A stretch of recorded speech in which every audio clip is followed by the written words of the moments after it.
A drunkard man was admitted in hospital and doctor said, please leave drinking, else you will die. Your liver is in a very bad shape and cirrhosis of liver has happened. He said, doctor, no problem. I believe in God. Every time I drink, I said, Har Har Bole. And I know it. If my liver is not looking good, my Bholenath will make it good very soon. I cannot leave drinking. पीने वाले पीने में मस्त, खाने वाले खाने में मस्त, पैसे वाले पैसे के पीछे मस्त. दुखी कौन? कौन दुखी? सत्संगी. वो बेचारा दुखी. ये भगवान माया से कब छूटेंगे?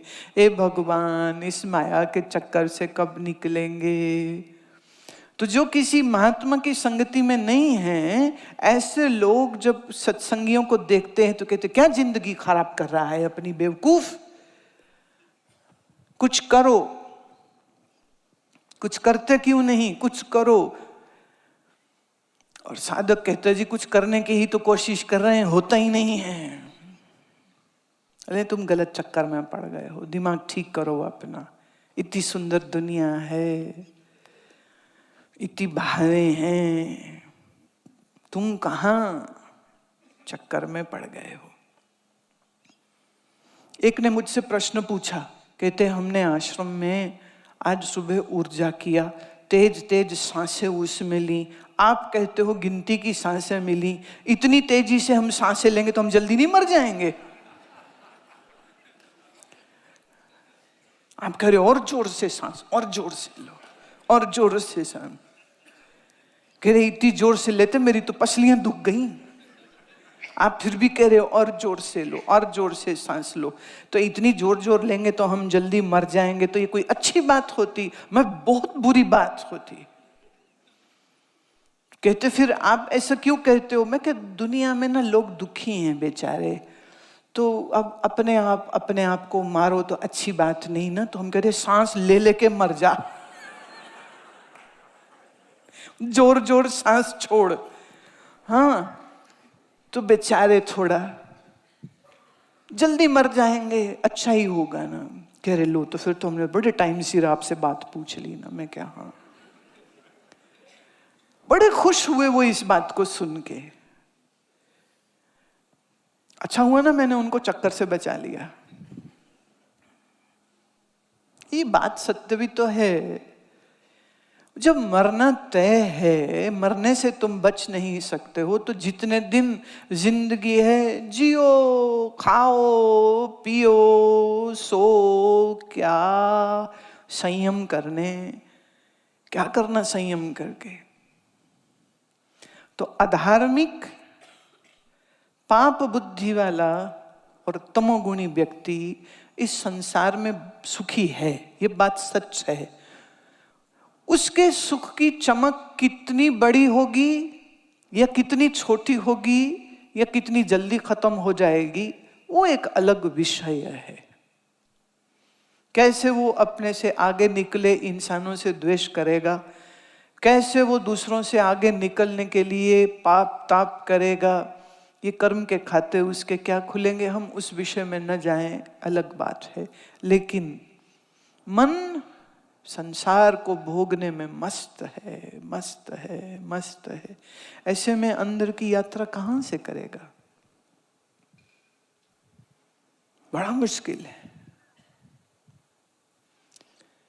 तो सौभाग्य से अगर किसी को ये बात समझ में आ जाए कि जीवन का लक्ष्य है क्या, और ये शरीर सिर्फ भोग के चक्र में रखने के लिए नहीं है, ये शरीर तो साधन बन सकता है ध्यान के लिए.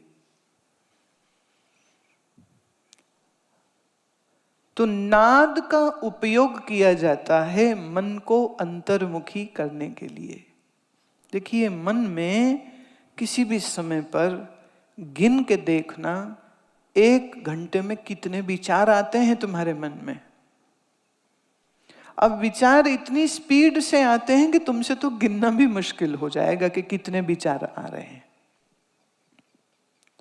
ऐसे चंचल मन को एकाग्र बनाने के लिए आवश्यकता है कि किसी एक संबल के साथ, किसी एक साधन के साथ, किसी एक डिवाइस, किसी एक मैकेनिज्म के साथ इसको बांधा जाए, तब ही कुछ एकाग्रता संभव है। पर एकाग्रता तक पहुंचने से पहले मन के विचारों के प्रवाह को पहले कम करना आवश्यक है। Right away, you cannot go into deep meditations. Many people want to do that, but it won't be possible. The first step is to reduce the number of thoughts which are running in your mind. Slowing it down. The frequency of thoughts should come down. Say, if in 1 hour you are having more than 1,000 thoughts, then the first step is to reduce this number of thoughts. Step 2, making mind attentive. 3, then the progression of being one-pointed mind is possible. 4th stage is when this one-pointed mind would be in a position to go into meditation. 4 stages. You cannot jump directly into the 4th stage. बात समझ रहे हो? अगर मन में विचार बहुत सारे चल रहे हैं, तुम आंख बंद करके बैठ जाओगे तो एक्चुअली विचार और ज्यादा दिखेंगे, और ज्यादा आ रहे हैं ऐसा भी लगेगा। कई लोग कहते जी जब हम बैठते हैं तो बहुत विचार आते हैं, और जब हम आंख खोल लेते हैं ना तब तो लगता है कि अब ठीक है, आंख बंद करके तो बहुत विचार आते हैं। आंख खुलने या बंद करने से विचार कम ज्यादा नहीं होते, सिर्फ जब तुम आंख बंद करते हो तो अंदर चलते विचार दिखने लग जाते हैं, जो कि पहले नहीं दिख रहे।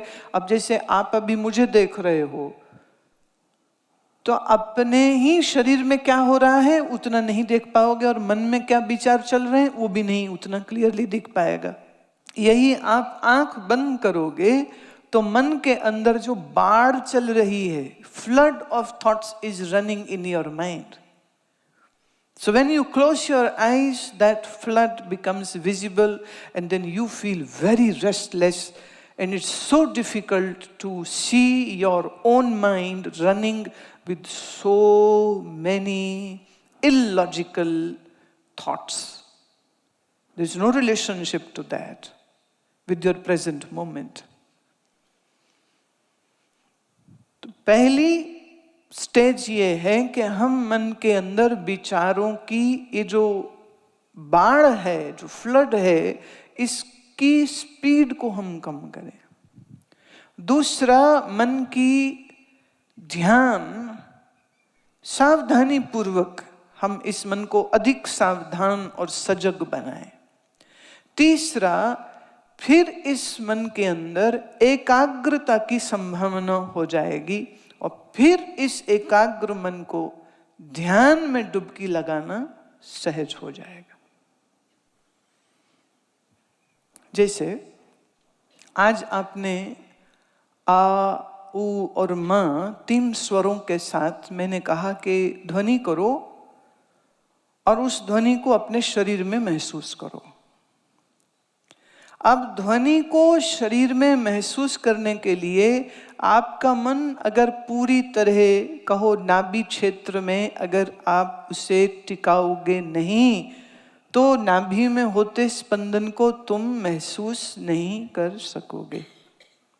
तो ऐसे मन यहाँ वहाँ भटक रहा था, पूरी दुनिया में भटक रहा था, और हमने उसको उठा के क्या कहा, यहीं नाभि पे रह। अब बीच बीच में सरक जाता है, आदत है ना इसकी। फिर निकल गया, फिर निकल गया, फिर निकल गया, इधर गया, फिर इधर गया, पर फिर याद आई। जब आप बहुत सारे लोग मिल करके स्वर करते हैं तो क्या है, अकेला आदमी करेगा तो साउंड फ्रीक्वेंसी और उसकी ताकत इतनी ही है। 2 करेंगे दुगनी, 3 करेंगे 3 गुनी, 4 करेंगे 4 गुनी, और कई 100 लोग जब ओंकार की ध्वनि करेंगे तो सोचिए कितनी बड़ी वाइब्रेशन तैयार हो जाती। That is why it is very important that if you have some like-minded people, then you should do the Naad practices in a group. When one person will do the chant, there is a one frequency. And when there are 20 people doing the same chant, the velocity and the power of this chant and this vibration is going to become so strong and so loud.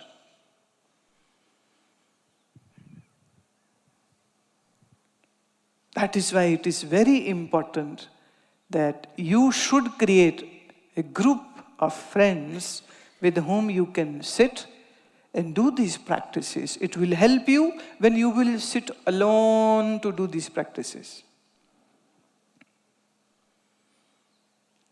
2, 3, 4, 5 कितने भी मित्र हो जाएं, एक खाली कमरा हो, कमरे में कोई फर्नीचर, कोई सामान, कुछ नहीं होना चाहिए। हो सके तो वो कमरे की अगर हाइट, छत जो है वो जितनी ऊंची हो उतनी अच्छी,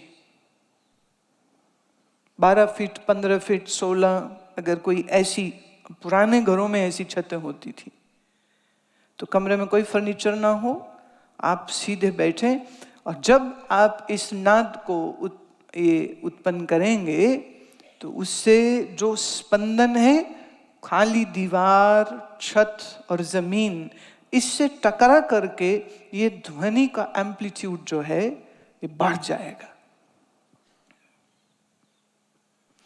तो ध्वनि से उत्पन्न इस ऊर्जा के साथ तुम्हारे मन को टिकना आसान हो जाएगा। ऐसे आंख बंद कर लो, देखो फिर क्या मन खेल दिखाता है।